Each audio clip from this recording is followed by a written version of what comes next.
Hey, what's going on, everybody? Welcome back to another episode of the Breaking the Game Show. I'm Stephen Gillespie, and joining me, as he almost always does, he had to miss last week. He's back this week. Ladies and gentlemen, Austin Carr. I'm here for my triumphant return, I guess. Thanks for holding the fort down without me, Stephen. How you doing today?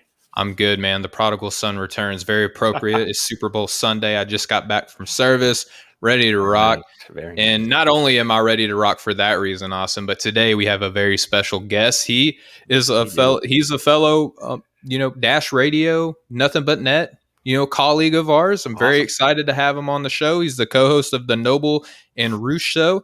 He just had a very dope episode with DDP, by the way, so I encourage everybody to go back and listen to that. But I'm done stalling. Ladies and gentlemen, Mr. Zak Noble. What's going on, Zak? Happy to be here, boys. Gets my adrenaline flowing for the big Super Bowl Sunday. So good thing to lead off for some afternoon hoops and then get ready for the Super Bowl. Absolutely. Austin, how excited are you to have another Dash Radio, colleague of ours? This is the first time anyone outside of Off the Ball Network that we've had on that's been on. Appreciate that. Represent. Let's go. Pretty exciting for sure. It's always awesome to connect with new friends and old friends and, people that are in this, kind of business with us. So I'm excited for sure. The head of Dash is out of Minnesota, so I'm close with those guys and split season tickets to the Timberwolves with them, and hopefully should be getting Timberwolves press passes here soon from them. So we're working hard at it. That's awesome. Right on. So basically what you're saying is if we play our cards right, we'll get some Timberwolves tickets down the line. So, all right, Austin, no pressure. Right. No pressure. I'll put it on our calendar. All right. Yeah. We'll visit anytime. I always welcome. Right on. Right on. And for anybody who can't see, Zak right now is rocking a Kansas City lid right now. So, Zak, I know that you're probably rooting for the Chiefs today. Austin, I know that the Chiefs are big in your home. Yes, they are. I am a Rams fan, so I cannot root for Brady. So we're Team Kansas City here this morning. All right.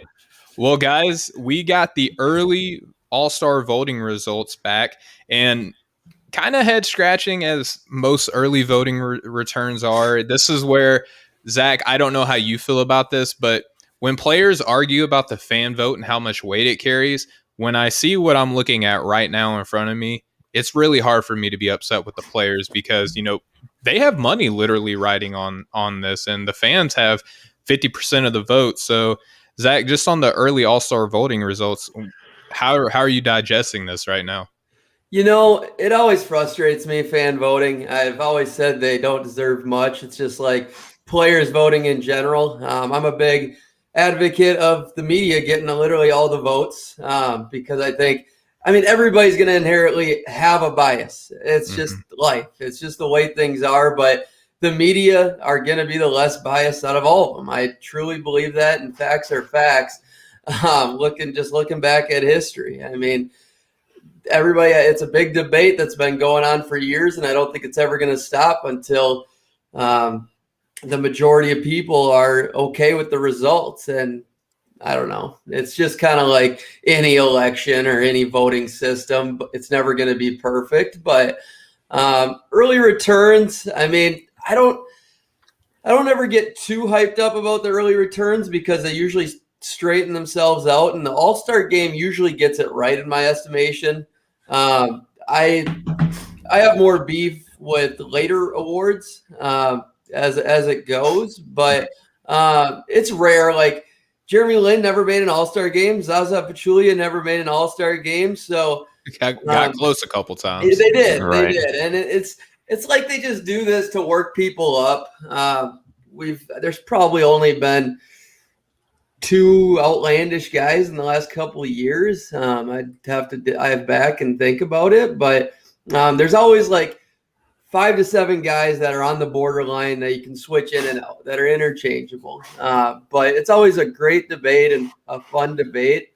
It just always comes down to how you value the guys you're placing in there.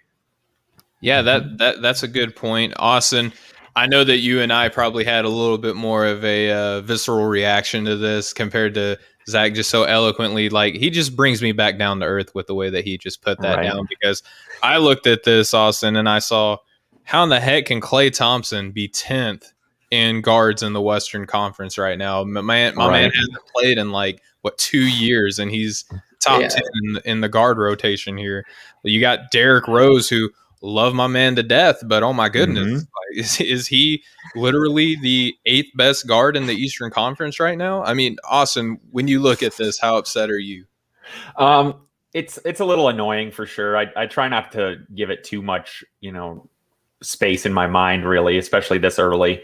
Looking at this list, Jimmy Butler, he's slated as the number 5 front court player. Like, he's almost into the starting 5, and he's played 10 games, and he's just not deserving. And obviously Klay Thompson, why is he even eligible to be voted on? Like, the league could really easily go into their website and take a couple names out of guys that aren't playing or that haven't played enough.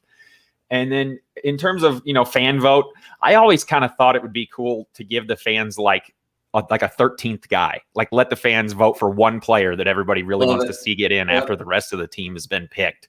Because like you said, they do have money and reputation riding on it, and fans are going to vote for who they want to vote for. Like, I'm in tons of fan groups on Facebook for dispensing articles and whatnot. And every single team fan group has their entire starting 5. Their 5 starters that they vote for. I saw Jordan Clarkson and Bogdan Bogdanovic in a ton of people's ballots this week on Facebook. So a lot of people don't really take it that serious. They just vote for who they like or who they want to see. So I think it would be great if they changed that. But like Zach said, more often than not, they end up getting it pretty right. And there's always going to be a big snub or two. And I think this year probably more than most. But so I'm okay with that. But I think having like a 13th roster spot and give the fans one guy to vote on would be kind of cool. That's the solution. Just if you're injured and they haven't played a dang game, just don't put them on the ballot. Like, it seems to be so simple versus getting everybody all worked up and making the Twitter space even more negative than it already is. It's like, don't bring that negative stuff where it's not warranted. Positive vibes only, as the kids say nowadays, right? So there you go. You have that going on. And just a couple other names I want to touch on real quick before I get into what the players actually feel about the All-Star game coming this season. That's something that's actually going to happen on March 7th. But Carmelo Anthony, love him to death. This feels just more like a lifetime achievement award. I'm looking here. You mentioned Jimmy Butler. Just got their, Ben Simmons, I kind of understand. Russell Westbrook, these guys are on the fringes. They made the 9th and 10th spot in the Eastern Conference on that end. But ultimately, I feel like what you gentlemen are saying, that the coaches, the media, the people who look at this, the way that it should be looked at, right? Like, outside of fandom, unbiasedly, like, what have you actually done this year? They're going to kind of come back and overcorrect it. But I want to touch on just real quick before we move on. How about Bradley Beal not being an All-Star last year, but then turning around and leading all guards in voting in the Eastern Conference this year? Zach, do people just feel bad for what happened to him last year? Or is it the Russell Westbrook impact where he makes that team a little bit more attractive just due to his name being on that list? Call me crazy, but I'm okay. Like, last year, I even said it. Like, last year I actually had him on personally, but I'm okay if you had him off the team.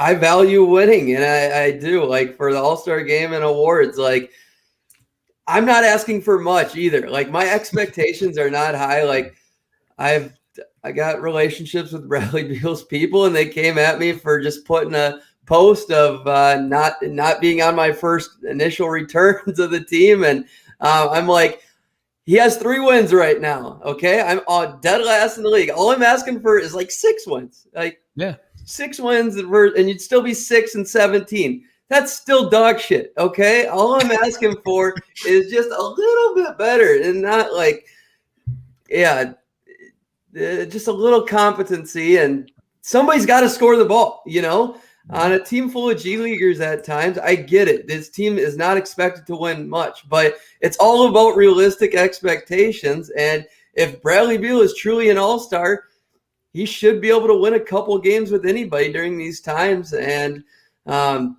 especially early in the season, like, many people can get their stats.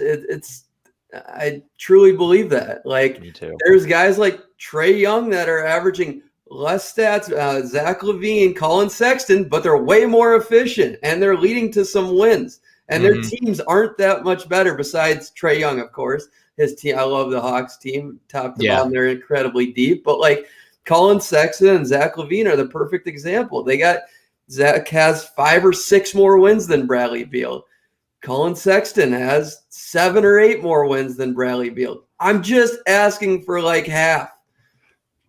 Right. Yeah, that's not too outlandish of a thought process there. Austin and we kind of differ a little bit. Now for individual awards and stuff like that, wholeheartedly agree that wins matter. Just my personal preference, I look at who's actually playing at an all-star level individually, just in a vacuum. But that's just me, and there's different ways that you can kind of split this pie up, and ultimately, like Austin said, there's going to be people left off. Zach, me personally, I think that the rosters need to be expanded to 15 because right now in the Eastern Conference, there's legitimately 20 guys that you can make a case for being a legitimate all-star. And obviously 8 of those guys are going to be left off. In the West, there's about 16 that I sat down and looked at for this. Mm-hmm. So you literally have an all-star team that you can make up of the snubs that will happen this season, Zach. Oh, absolutely. Like, yeah, I have 1, 2, 3, 4, 5, 6, 7, 8, 9, 12 guys on the outside looking in that I would be okay if you literally had them in. And there's only like 2 or 3 guys that aren't for sure all-stars in my estimation. And that's guys like Brogdon, Zach LaVine, Colin Sexton. Those 3, and then there's Trae Young, Beal, and like Julius Randle are the big debates for me. Everybody else, I mean, there's a laundry list. Like we said, 24 guys that there's going to be snubs regardless. Why not extend it to 15? I've been saying this for years to get it to 15. The league is just getting deeper. I mean, the talent, the enrichment of talent is year after year. It's insane. I mean, just look at some of the benches of some of these teams, like, the Lakers, for example. Since Talen Horton-Tucker's kind of had his little coming out party, Morris can't even get on the court anymore, hardly. And he's played in the NBA for a long time, and he's been a solid player for quite a few years. Morris would start for the Timberwolves. Mm-hmm. He would. Yeah. And he lost most of his spot on his team this year. And, there's a lot of teams that are like that. And I've always kind of said, when people make this debate about the past eras versus this era, which is better, I don't know if at the top of the roster it's really much different, but I just think guys that like 10, 11, 12, and 13 on the bench are definitely more talented 100%. Than they were 20 or 30 years ago. And then with Bradley Beal, I think last year, at least something that I heard that kind of made sense was when he didn't make the fan vote to be a starter, the rest of the league kind of, sent him a message like you can't get awarded if you're not going to even try on defense. And so I could see that being part of the reason. He has gotten better on the defense. He definitely has. He's playing a lot harder this year. I think it's hard on that team. It's hard on that team. Yeah. I don't blame him for not wanting to play defense or not playing it, but to say he's playing it, he's playing it better this season compared to last year, is what I would say, Zach. And again, who else on this team is going to defend? They don't have a rim protector. Bryant's not a rim protector. They don't have a good gun. I mean, Isaac Bonga is your best defender, but he is an absolute zero on the offensive end. And again, it's really hard for when you're a player who you're exerting all of your effort to be your team's sole offense. It's hard, at least from what I see in the NBA, right? It's hard for the best offensive player to be the best defensive player on the team. Who would actually think about it from your own perspective? How easy or difficult would it be if you were losing all the time in last place, the only player on your team that was really, putting up any decent numbers, to actually go out there 82 times a year with all that travel, knowing it's really not going to make a difference, and just play your butt off on both ends of the floor the whole night? That's a big ask for a lot of people. And everybody that talks about the game likes to say, oh, well, they're getting paid all this money. It'd be easy for me to do that. I don't think it would be so easy. It's a hard mindset to put yourself into. And some guys are just struggle with that more than others. And I don't blame them. I'm with you 100%. But I believe in this roster. Like, I was higher on the Wizards than most Me too. during the offseason. It's one of my misses right now. But again, Russell Westbrook's missed a bunch of games. Yes. I say a bunch. It's only been like 3 or 4. And yeah, I mean, but their lineups have been really scattered. I mean, a lot of guys have missed games. Probably 90% of the team has missed a bunch of games. Bradley Beal's like literally the only one that's played in every single one of them. And he is. It's him and Robin Lopez really are the only two that have played in them all. But here's the thing. I mean, the leader always sets the tone. The rest of the team, like there's a reason why Troy Brown Jr. has taken a step back. Davis Bertans has taken a step back. And I can go down the list. Guys I actually believed in to flourish. It's because their leader isn't making them any better. And he's showing terrible body language at times. And I'm sorry, I love Bradley Beal. I want him to be freed and want him to be on another team. This past week, I put him in the AllStar game after release new ones because he did win 2 out of 3 games in this past week. And he's not dead last in the league in wins. But with that said, he's tied for dead last. And it's been a crazy year, by the way, for teams overall. Even outside the Wizards, just teams that we thought were going to look good teams that we had low expectations for or would be in the playoffs today if they were to start today. It's been a crazy year, Zach. Do you guys have your teams partitioned out? I guess. I mean, who are the craziest names you're leaving off right now? I'm leaving off Julius Randle right now. I'm leaving off Gordon Hayward. Who else am I leaving off? Hayward's one of my big ones. And in my initial I'm leaving vote, off Colin Sexton. My initial vote, I left off Kyrie Irving, but that was just because he hadn't played very many games. I'm sure he in terms of how he's played, he deserves to be on there, but he didn't make it on my vote just because of the amount of games that he voluntarily missed. So. Yeah, I mean, there's a list. Like Bam Adebayo, he's really tough to leave off. I left Bam off. Left him off. Yep. Pascal Siakam. Brogdon's going to be a really tough one for me to leave off. He made my team. He made mine. Me too. Yeah, but I'm having Trae Young over him, and it's going to be a debate between probably Beal and Zach LaVine. Come down to the end, whoever deserves it the most, in my opinion. And because I think their stats are, very comparable if you look at everything as a whole. And I think as players, they're really close. I truly think there's a tier of players, from the East perspective, it's Trae Young, Bradley Beal, Zach LaVine, Colin Sexton. There's 10 to 20 players that are in the same tier that, hold basically the same amount of value. Yes, certain players are better than each other, but their value to a team in regards to winning with a bad supporting cast is very equal. Yeah, and then on the Western Conference, I have DeMar DeRozan in mind, but I feel like the Spurs are a team that have overachieved this season. And then you look at what DeMar DeRozan has done this season. He's improved literally every statistical category right now thus far. Is pretty close to, if not already being a career high thus far at this point of the season. So I have him in mind. Like you're saying, Zach, there's so many guys that deserve to be on this team that just flat out won't. But what else is kind of polarizing about this conversation right now is the fact that we canceled the All-Star game coming into the season. Austin, again, I'm sorry. Every time we talk about this, I got to say I'm sorry. You live in Indiana where it was supposed to be, and it got taken away from you. Now it's being given to my state, so at least one of us wins. I'm in Georgia now, so Atlanta is now going to be getting an All-Star game of some degree. We don't know what exactly it's going to look like. We don't know if they're going to be letting the same type of high popular people in society going to be in the game or whatnot. But some of the NBA players have spoken out, and Zach, I'm just really curious to see what you have to say about this.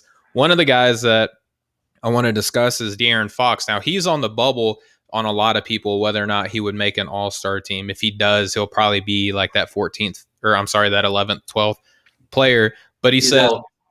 Yeah, he says that if I'm going to be brutally honest, I think it's stupid if we have to wear masks and do all this for a regular game. What's the point of bringing the All-Star game back? But obviously money makes the world go round, so it is what it is. I'm not really worried about it. If I'm voted in, so be it. If I'm not, whatever. And then he was asked, so, okay, if you do get voted in, are you going to play? He's like, you get fined, right? You're supposed to be. If you're supposed to be in it and you're hurt and you decide not to play, that's a hefty fine. So hell yeah, I would play in it. Hope I don't get fined for saying that. So, Zach, with that being the case, do you find any merit in what he's saying at all, or is it his status in the league that he probably shouldn't be saying this? Like, what camp do you kind of fall in here? Yeah, I don't think De'Aaron has much of a say, in my opinion, to be honest. I think it starts at the top. I mean, yeah, you should value every player's opinion. And it's just everyone's going to have a different stature and have a little less meaning, I guess, behind it. And De'Aaron doesn't mean a lot to me, his voice right now in this. But guys like LeBron, guys like Giannis, I mean, they don't like it. They don't want it. I don't think they should have it.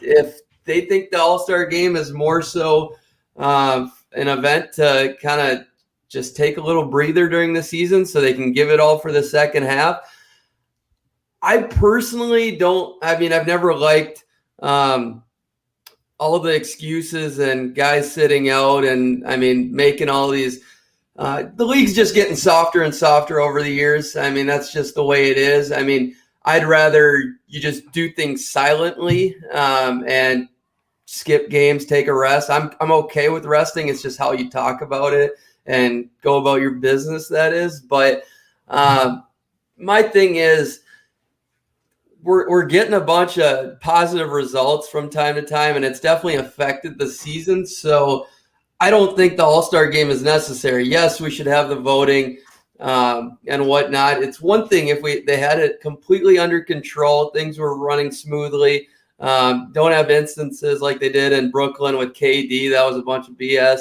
Yeah, that was ridiculous. Really pissed me off. But I personally don't think they should have the game, especially if guys are just going to sit there and whine about it the entire time. It just makes it not as fun for the fans in general. If they're excited about it, and they probably should be, I mean, I don't think it's that out of control. If the league believes they can handle the game and they should have it, I mean, they get paid a lot of money to do this stuff. And it's for the fans. It's a really enjoyable event, but it just takes all the enjoyment out of it if we go in and they think they're going to half-ass it, and they're not going to have a good time at the event as well, because it definitely will show in their game and won't translate to competitiveness and whatnot. But yeah, I don't think it's that necessary, especially when if fans can't be there, especially for the other competitions. And that's what those are all about, for the fans to be live and whatnot. So it's a tough situation for sure, but I'd lean towards not having it. I kind of feel the exact same way about this. It doesn't make a whole lot of sense. I don't really want to listen to players complain about it too much, because they have a players union. Like, they should have, when they were negotiating the early start of the season and the short off season, they could have very easily made a stipulation that, saying, hey, we're taking a 2-week break or a week break or whatever for the All-Star break instead of having a game. Can I interject real quick? Yeah, go ahead. They did cancel the All-Star break, though. They told the players that there's not going to be an All-Star game. That's what I mean. So the players union should have gotten something, in writing as part of this deal that said, hey, we're for sure not having one. So they couldn't go back and do this, because, the NBA wants as many eyes on as many games, as many days of the year as possible, like any business would. But so, they had their opportunity, I think, to get out of this if they really wanted to. And then I think about it kind of in terms from both sides. I think probably ownership pushed a little bit to have this, one, for the money aspect, and two, if your star player is going to the All-Star game, where he's going to be, where he's like what he's going to be doing, instead of going home or going, to see family or whatever, where there's probably a lot more temptation to go out or do things that could, cause another outbreak of COVID. So I think from that aspect, it makes sense for the owners. And then the players, my only thing is everybody complains all the time about how the All-Star game isn't competitive, and it's just, there's no defense. The last couple of years have been better, but everybody always says it's boring. Last year was phenomenal, by the way. That Elam inning, yeah. I think they're going back to just a normal game, aren't they? Well, I know that they're doing East-West. And funny enough, Zach, I want to kind of pick your brain on this. I think they went back to the East-West because I think that players got tired of being the last pick. Maybe their feelings got hurt a little bit. Especially with it being televised. Like, who of all these All-Stars wants to be the last guy picked? I think that probably played a factor in that. I'm sure it did. Definitely. No, that makes a lot of sense. Also think they should stick with the Elam ending. I'm not all the way there and doing it during the regular season, but I'd love to see it try and have a couple trial runs with it. But it was sick. I love the Elam ending. I think overtime would be a great time to do an Elam ending. Yes. Yeah, definitely. Definitely. That's a good idea. I just worry that, everybody already always complains that it's not as competitive as it should be, or it's not that entertaining. If guys are like completely against even playing in it, how bad is the product on the court going to be this year? So I don't know if there's going to be a whole lot of value in it for the fans, really, especially if they can't be there. Well, it was a short off season too, so that's a big thing. I understand from the players' perspective, they didn't get enough time to heal their bodies and get their mind and body in the right place. So that makes a lot of sense from that perspective. And I kind of feel for them on that side of things. Yeah. So I want to get into LeBron James comments, and then I'll just give my 2 cents. LeBron James also commented on this, and me personally, I feel like he's like, okay, Darren Fox said something about it, so now I have to type thing. So he says, I have zero energy and zero excitement about an All-Star game this year. I don't even understand why we're having an All-Star game. Short off-season for myself and my teammates, 71 days. Speaking about the quick turnaround time from winning the championship in the bubble to opening the season before Christmas, which also was not supposed to happen. They were talking about starting the season later, and then the season started earlier, right? Then he says, and then coming into the season, we were told that we're not having an All-Star game. So we'd have a nice little break, 5 days from the 5th through the 10th, an opportunity for me to kind of recalibrate for the second half of the season, my teammates as well, some of the guys in the league. And then they throw an All-Star game on us like this and just breaks it all the way up. So I'm pretty much kind of a slap in the face. I think he's embellishing a little bit, but I do understand the sentiment that these guys, so much of their life is tied up into the NBA season. And especially with that shortened off season, guys like LeBron James, especially, right, was told that he was going to have time down. Now that's being taken away. But Austin, to your point, who is his best friend in the NBA that everyone always talks about, right? Right. It's Chris Paul. What does Chris Paul do for the players? So he's the president, right? So how hard would it have been for you to call up Chris Paul? Is this a situation where LeBron feels like, oh, they should come to me and ask me because I am who I am type thing? I don't know. This could be just a little bit of conjecture, speculation on my end, Zach. But I think that both players, I think that De'Aaron Fox and LeBron James, especially LeBron James, will, with what just happened to him in the same city that they're going to be holding this in, right? He got heckled by a courtside Karen and her husband, no mask. And what just happened in Brooklyn that you touched on earlier, Zach, in the middle of a game, Kevin Durant got pulled out for COVID protocol. So what happens when all the best NBA players meet in one court and all it takes is for another Kevin Durant instance, and then all of a sudden contract tracing kicks in, and then the NBA is not going to just sit all these dudes at once. But if they want to hold true to that protocol that they're putting in place, that's something that they really have to consider, Zach. Yeah, legal will go to shit for sure. And chance of the league and the season being canceled, there's a great chance of it. So my thing is, Chris Paul, talk to LeBron. I mean, he's going to say something about anything and everything, whether it's the NBA or not. I mean, it's what he does. So you probably should have a conversation with him every time.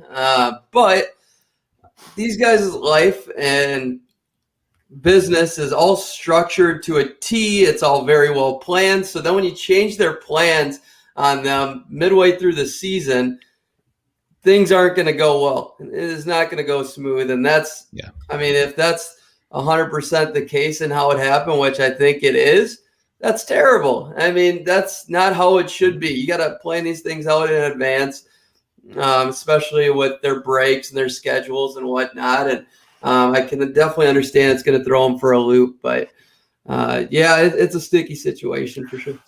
My big thing is, wouldn't you think that the president of the Players Association, part of his job would be to gauge how the rest of the players feel about it? And if there's a bunch of big name guys that think it's pointless and are upset about it, like, what's the point in doing it? I get the charity, I get the money aspect of it, but from Chris Paul's standpoint, why push this through if there was pushback at all? And then LeBron James, like you said, he's his best friend in the league.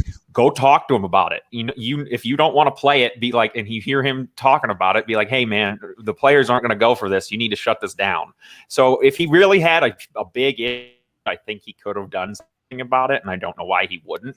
But also with COVID and all the restrictions and everything, these guys aren't getting to see friends and family nearly as much as they're used to. They're not getting to really enjoy themselves outside of the basketball court at all.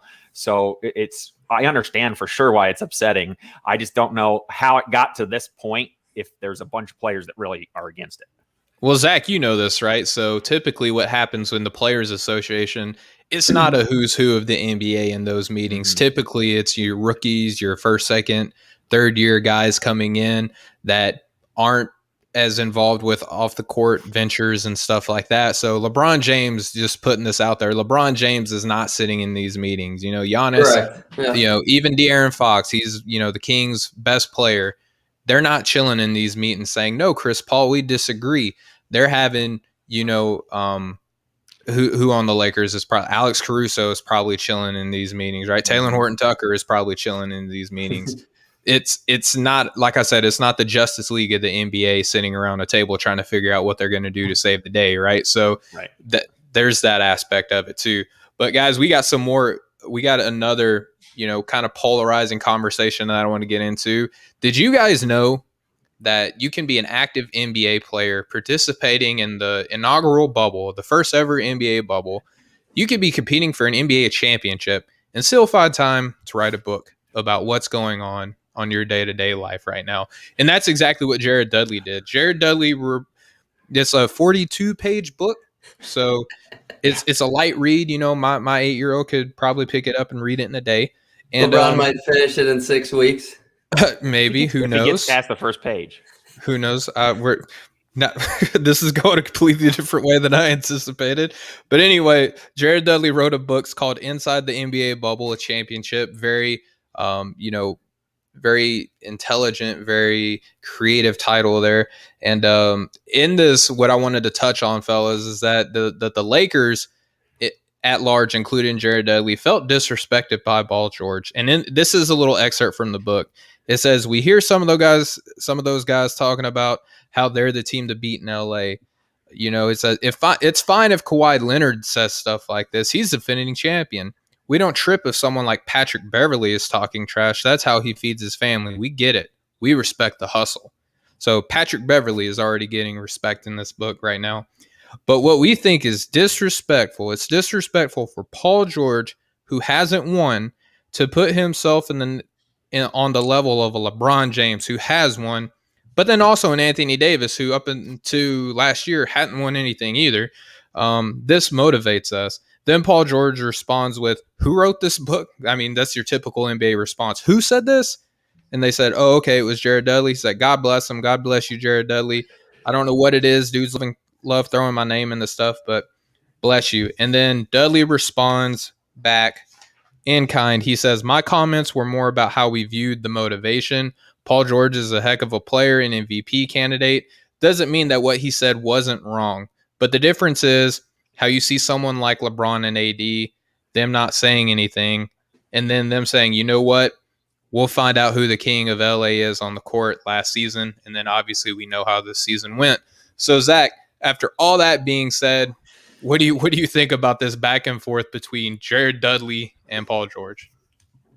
It's ridiculous. That's all I can say for it. I really don't have much of an opinion on it. I think it's kind of lame, to be honest. Jared Dudley in general, he's an interesting guy, has a lot of great stories. I mean, I just don't really care about his book. I mean, it's 47 pages. That's enough said. Probably doesn't have enough content to write much more than that. But yeah, Jared Dudley doesn't seem to have that much respect around the league. Like in general, like you don't hear people wanting him like compared to a lot of other role players. And it's like just unnecessary shade. But Paul George, I mean, he's never been the best with words, in my opinion. Correct. Whether it's in Indiana, OKC, and now in LA. And he's just one of those guys that needs to just prove it, He's had the teams and he's got to go out and do it. And Paul George will always be underrated. He will be. I mean, just because his playoffs has been much better than people make it out to be. But yeah, overall, I just don't give a damn. Like it is what it is. Jared Dudley's sick book, bro. I appreciate the hustle, but try to go more than 40 pages next time.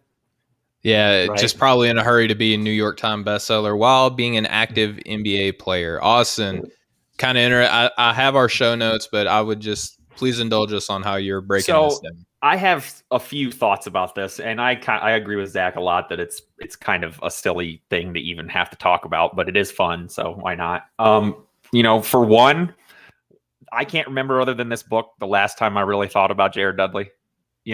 And you said, did you know you can write a book while being an active NBA player in a bubble?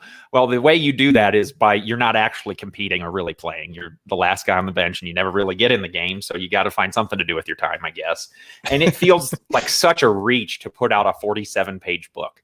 And I will also add this. If you have Amazon Prime, you can already get this book on their free reads list. So it's not anything really to write home about, I don't think. But really, like, what is Paul George supposed to say when they ask him about who's the better duo in LA? Is he supposed to say, oh, no, we're going to bow down to LeBron and Anthony Davis. They're better than us. No, because he'd get killed for that. He gets killed for this. I think this just goes to show you, even the last guy on the Lakers bench doesn't have a whole lot of respect for Paul George at this point. I don't really know why. I think sometimes he puts his foot in his mouth, but I don't think he's anywhere near as much of like a bad guy as people try to make him out to be. Right. I just think he's in this position where he's damned if he does, he's damned if he doesn't, no matter what he says now, all because of this play. I guess just don't give yourself a nickname and you that's might be okay. Takeaway. That might have been his Cardinals. I don't know, but a 47-page book just feels like such a reach, especially from a guy whose name is literally never in NBA headlines. Well, and just credit to Jared Dudley. It is a feat to be in the NBA. It is a feat to be the 15th man on a roster. It's a feat to come from Boston College, which doesn't generally pump out a lot of NBA talent, go on to be an NBA champion. He's played with upwards of, I think, like 25 Hall of Famers, 900 games. So credit where credit's due. I'm not here to throw shade on Jared Dudley. My thing is, though, with where he stands in the league as far as his status, it's interesting to me that he would group LeBron James separately from Paul George. Totally get that. But prior to this season, you could argue that Paul George was more established in the NBA than Anthony Davis. So why is Anthony Davis all of a sudden in this book being untouchable compared to Paul George? That's my thing. Why on earth? Like, he was third in MVP voting, which just so happened to be the same level that Anthony Davis had ever gotten in his NBA career. So, I mean, he's gone to the playoffs every year of his career. I was just going to say Anthony that. And Davis, Paul George, too. Paul George led the Pacers basically as the one star to the Eastern Conference Finals at least once. He might have made it twice, and Anthony Davis hardly ever got out of the first round when he was in New Orleans. And he played with talent too. He had playoff Rondo on his team. He had Drew Holiday on his team when we just all saw the haul that Milwaukee gave up to get him, right? So, they tried to pair him up with DeMarcus Cousins, now obviously unforeseen injury, but he's had talent. Paul George gave LeBron James everything that he ever wanted in the Eastern Conference, showdown. So I don't know. I get why you say, okay, don't group yourself in with a LeBron James. I don't think that he was when he compared the duos. I think that he was putting Kawhi Leonard in that same conversation as a LeBron James, which, Zach, I think that's merited to some degree. He's probably not as good, obviously, as LeBron, but he's done some really great things in the NBA. Mm-hmm. Jared just comes off bitter like Shaq and Charles from time to time, and I think he'd be better off as a guy that tells stories in general, like factual stories versus putting out opinions out there. And then later in his career. I mean, he is super intelligent. He knows the game well, absolutely. and he's got good insights. It's just he doesn't utilize it properly. I mean, he really doesn't. So I think he can have a nice, interesting, long career, but just don't be Shaq and Charles right now. Be somebody better. I mean, right. He's never been a polarizing, opinionated guy, so it's a weird thing for him to kind of try to force his way into this conversation and go after a guy like Paul George for what seems like no real reason. Well, everybody's doing it, so you might as well. It kind of just felt like piling on to that. Thinks it sells or something, but yeah, it doesn't really make sense to me. You know, he can't be like Charles and Shaq. He's not as charming and funny as those guys, and or established. People don't really know what he's like, you know, how he is as a, you know, personality wise. We just don't know much about him. He's not that big of a name. So it just felt really like a huge reach altogether. Yeah, you got to have a huge name to say whatever you want anytime you want, really. Right. And he got called out on that too. And he did turn around and say, like, you don't have, like, my words are just words. If you don't like them, that's one thing. But like, if I'm asked, I'm going to tell people what I think. And I always kind of tongue in cheek say that when you see, you know, Jared Dudley check into a game, it's over, just because, you know, it's usually cleanup duty, you know, as they say in the NBA game. So, yeah, I thought that it would be a fun little conversation to get into because, again, it's Paul George. We can never have too much Paul George content, apparently, in the NBA. We could have went with how Darko Milicic is slamming Rudy Gobert's contract from across the other side of the world, but we won't do that. So, Zach, we have a fun little segment that we like to do here for our Monday show. It's called our Conference Big Three, where we look at the Eastern and Western Conference, and we say who are the best teams at this very moment in both of those conferences. Now, it's not just looking at who's first, second, third in standings. You know, it's who they're beating, who they're losing to, who they have on their roster right now, where we had them projected coming into the season, and how they've played through the past few weeks. So, Zach, with that being said, who would you say are your Eastern Conference Big Three?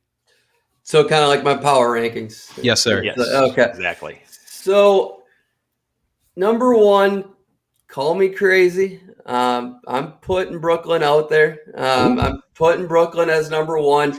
I'm okay if you go Philly on this, but I just think they've played good enough when all three play together. Gonna be really tough to beat. I mean, they're my pick out of the East, and I think they've shown enough already. They're just getting screwed right now on some of this COVID stuff, and I really think their game should be postponed going forward because they all had contract tracing. Don't just pick out KD. Mm-hmm. Yeah. The game should have been canceled the other night, but that's all I'll say on that. Number two is Philly. They're playing incredibly cohesive as one unit, and Embiid is the MVP right now in my estimation. There you go. Hands down. It's not really even that close. But then number three would be Milwaukee Bucks. I think they're as deep and as talented as they've ever been. This will be the best Giannis team come playoff time.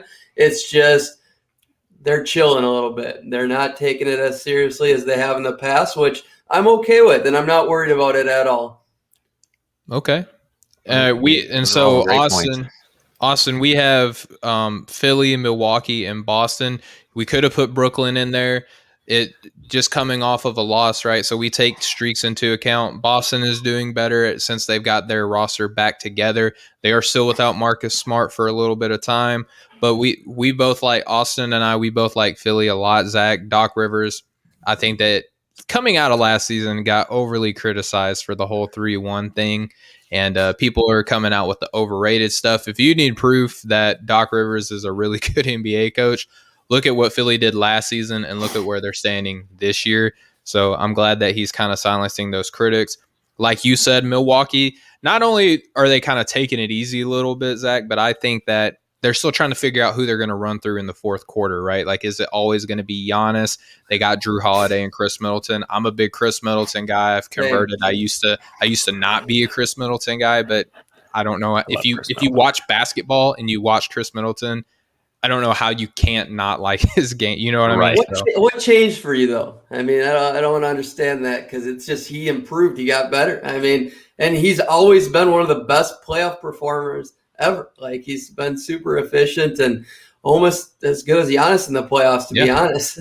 No, and last season changed my mind. It's just because I think that they started going to him more. I think last season they had to puff up Giannis to try to keep him, and we know that's the ugly part of the game, right? Like, you have to stroke dudes' egos in order to convince them that they need to stay in Milwaukee, right? So I think that we saw that in the playoffs. They started going to Chris more.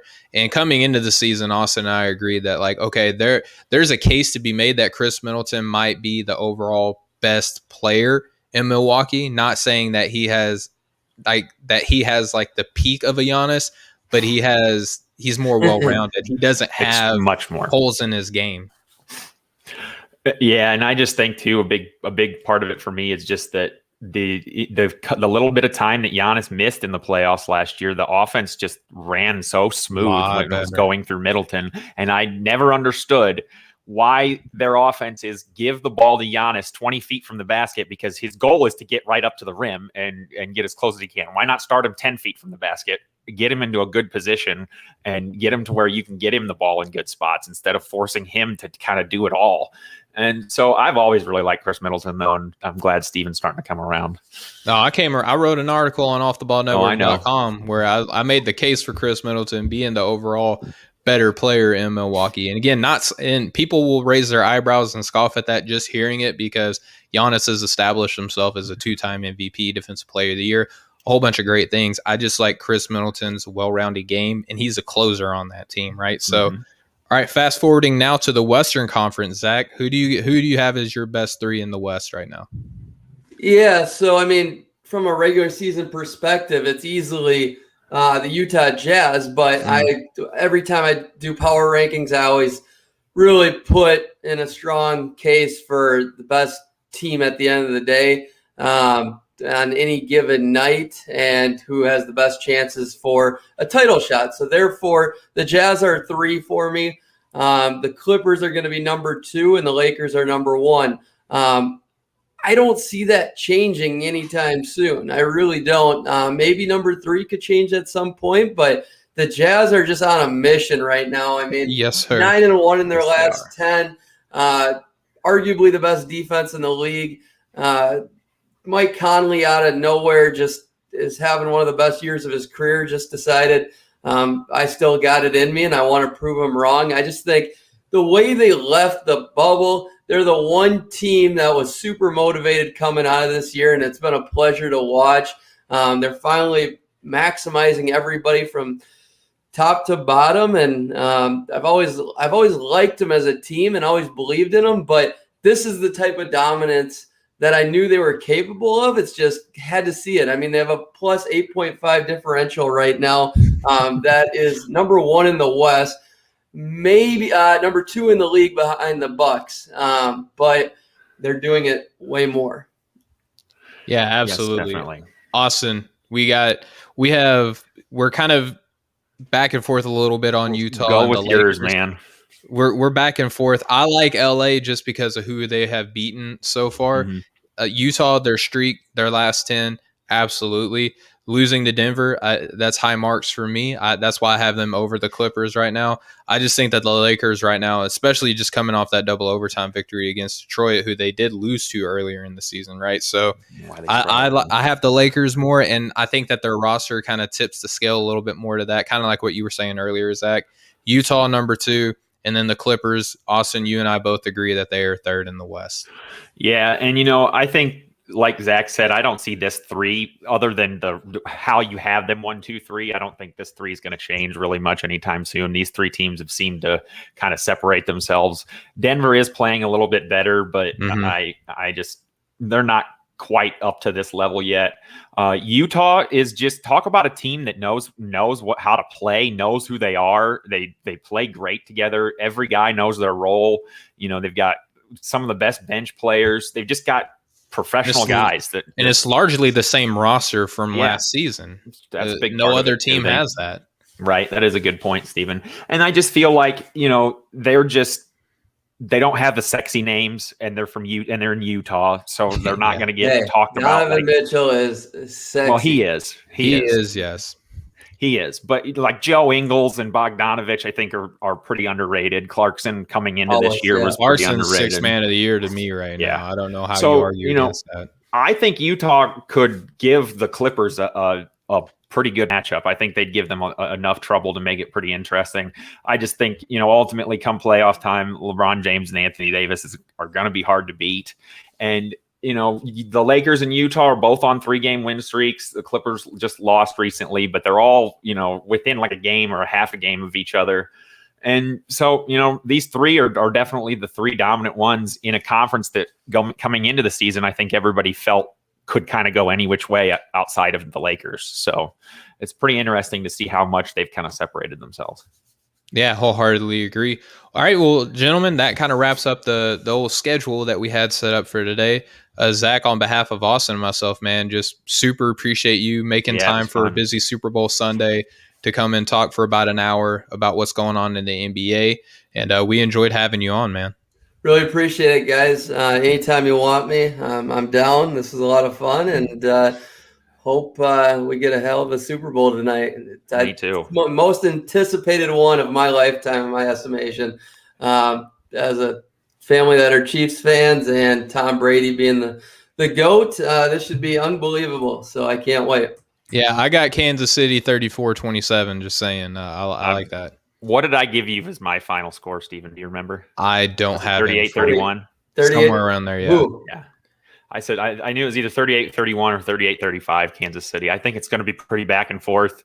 The last time they met in the playoffs, it kind of came down to just obviously in overtime who got the ball last. So hopefully it's a great game. But Zach, thank you so much for coming on, man. It's been a lot of fun.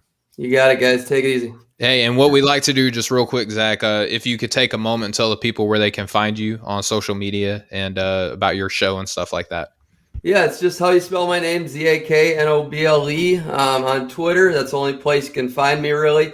Noble and Roosh show is on all platforms, mainly Ball is Life. We got a big network expansion going on over there. It's going to be some big things happening. And, the guests are only getting bigger. Should have some more wrestlers for you, Steven. And oh, man. Your Diamond Dallas Page jealous. Episode that I was listening to while I was getting my notes ready, I was telling Zach earlier, Austin, I had a DDP like wrestling figure that you could play with on trampolines and stuff like that. And he said, it's me, it's DDP. But obviously in his voice, I can't sound like him at all. But dude, he was one of my all-time favorites too. I love DDP. So highly encourage anybody who not only just loves sports in general, but if you want a little bit of nostalgia, go back and listen to that Noble and Roosh show. Like Zach said, you can find it anywhere that podcasts are available. Be sure to like, share, subscribe, rate, and review. I'm pretty sure that Zach would greatly appreciate those 5 stars. Those make all the difference in the podcast world. Much appreciated. Need it. And I actually got an Arkansas boy coming on next week. We got Mason Jones coming on the show next week. And very cool. Bill Stearns from Billions. There you go. Well, we're gonna have ex-Arkansas Razorback coming on soon, Ronnie Brewer, who I love watching him coming on. Yeah. Yes, we do. We're pretty excited. He knows about the game well too. So. Yeah, he does. He does a lot of great work. But yes, he does. If you guys are interested in following Austin or myself, be sure to follow Austin on Twitter at AustinCar10. That's car with 2 R's and then the number 10. You can follow me on Twitter at StephenBTG, which is the name of the show that you're listening to right now on the Nothing But Net channel on Dash Radio, Breaking the Game. You can follow our show on Twitter and Instagram at BTG NBA Pod. And be sure to go to offtheballnetwork.com where you can get all of your sports needs. But again, Zach, on behalf of Austin and myself, so grateful to have you on today, man. It's been a blessing. It's been a treat. Got to have you back again, man. For sure. It was fun. Yeah. But anytime, boys. Take it easy. All right, you too, man. Yep. And thank you for everybody listening and watching right now. To us on the Nothing But Net channel on Dash Radio. We'll catch up with you guys next time. Much love, everybody. Have a good one.